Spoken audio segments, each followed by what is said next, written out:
Hey everybody, it's Jason Blaha here, and once again it is time for my client Brett's vlogs. And Brett, we got his stuff up. His week went a little bit slower than I'd like getting everything done. He couldn't finish everything on Friday due to some time stuff as far as his deadlift day, but he still did great on the deadlift. And of course, something I've been chatting with him about is, what's the minimum amount of work we need to make progress. And the truth is, I'm almost worried about him getting too low now. Not from what I'm prescribing, but if he can't finish workouts, it's like, okay, your progress is going to come to a stop. Like we have to get all the supplemental work in. We have to. Like we literally have to. But that aside, on all of his work, this is a 3+ week. At 90% training max, he got 8 on the squats, 5 on the bench press, 8 on the deadlift. And I believe he did 480 for 8 reps on the deadlift, right? So we're getting pretty respectable at this point. His squat is up past 300 for 8 now. And again, squats have always been harder for him. Squats have always been his hardest lift. And then some people say, what's up with some of this? How come you're even taking the press out for a lot of you guys? Because if people aren't going to do true 5-3-1, I don't think we need to treat the press as a primary lift. Because here's what I tell people. At the end of the day, I can take athletes and have them do squat, bench, deadlift, and pull-ups as their main staples. That's our bread and butter. We only care about strength on the classic lifts because why? They cover all the muscles in the body. We have strength standards on them. We have tons of coaching material. And I don't care what sport you compete in. It doesn't matter anything that requires full body strength. We can use a squat, bench, deadlift. Everything else is to build hypertrophy or, to build explosiveness for people who need explosiveness specifically, that we need to train it as a separate element. Because again, if we get bigger, we're going to get stronger. But we only need to worry about displaying strength on our big movements, right? Our classic movements, the ones that people judge. And, that's come up and you do get people, and I've had to make statuses on this, and it's like people say, well, the squat, bench, and deadlift aren't the be-all, end-all for testing strength. Well, yeah, they actually are. They actually kind of are. And, people say, but aren't those lists somewhat arbitrarily selected? Sort of. But that's kind of irrelevant, isn't it? Do you know why? They're the 3 exercises that are most tested in a competitive environment.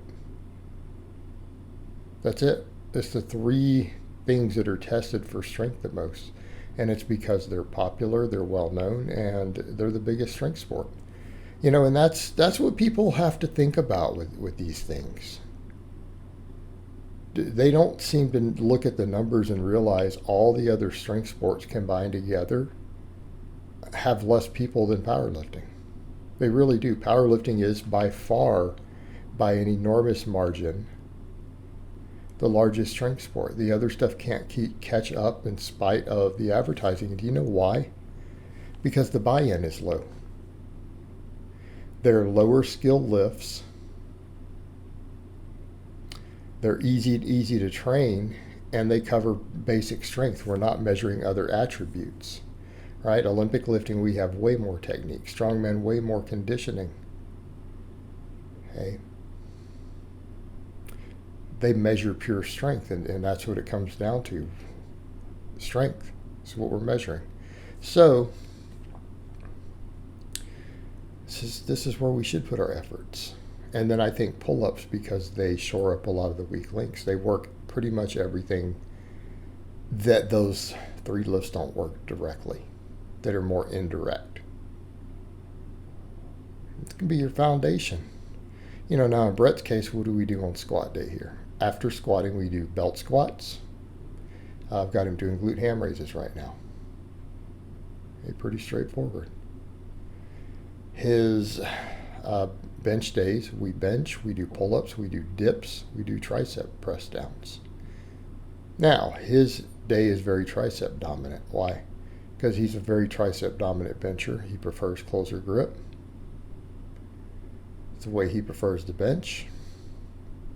so we hammer his triceps harder. And that's the thing with all of it. You will get bigger and more jacked if you just put your extra hypertrophy work oftentimes into what's going to bring up those lifts. Well, in his case, the belt squats, the glute ham raises addresses lower body weaknesses. All the tricep work addresses his upper. Right? Because legs and arms for him. Because again, he's a taller guy. So these are our weak links. So we put the work.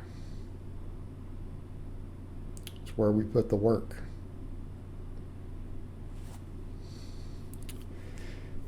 Now, benching went good for him. Again, he got that for 5 on a 3+ day. So we're good.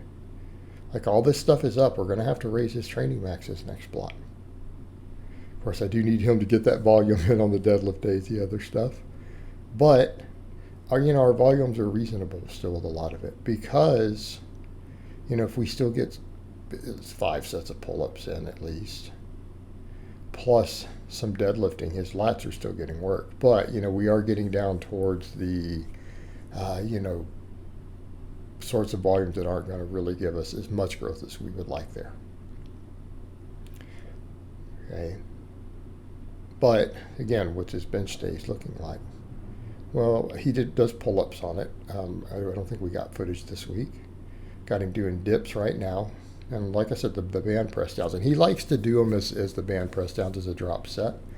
I don't think that's necessary, but he prefers it that way. And he's an advanced lifter. I let him do that. Seems to make his triceps grow fine. So we're okay with it. I personally would like to be doing a little more high volume sets across, which you guys are going to see me doing more and more with mine. But this works for him. And I think the band press downs work particularly well for him because he's that closer grip bencher. Your triceps become more of a lockout weakness. Whereas then we could argue about things like the longer head and, again, the stretch position mattering more out of the bottom of the bench for a wider grip bencher. Unless they're having lockout issues, and this stuff makes sense. But in his case, that's where we're going to tend to slow on the closed grip. And so, again, where's the work being done? At the peak, closer to the peak contraction. So, it's fine for him to do it this way and to just even run him as a drop set down to fatigue. It'll keep his tricep work capacity higher. You won't fatigue as much benching. And, tricep work builds big arms. Triceps are the largest muscle in the arm. Now, I actually had it come up the other day. Someone said, well, he only does 5 sets of curls, when he does them on his deadlift day coming up.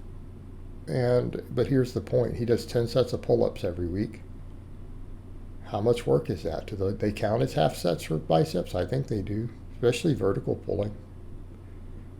Vertical pulling builds pretty good biceps according to the research, the hypertrophy studies, and the EMG studies both. Okay, but then he normally does 5 sets of the big barbell curls. Well, if we want to count it that way, that's count as 10 quality sets. I think we're at our minimum level to be near the optimal range. Works well. Now, he did good here on deadlifts, though. He got 480 for 8 reps. We're creeping back up on 600 now for a max. We're creeping back up on it. So we still got good work done here. And I think the thing that we're seeing here, and a lot of people look at, his volumes are relatively low. Yet we're continuing to build muscle. We're continuing to build strength. Okay, and it's because really getting even close to optimal is really a lot less volume than people think it is. Right? A lot of times we're putting in a lot of work chasing 3 to 5%. And I think people forget that. And if we're going to recover, especially with as busy as he is right now, all the cardio he's doing on top of it, that might need to be factored in. All right, guys, but that's really all I have to say on that today. I hope it's been informative, and I will talk to you guys next time.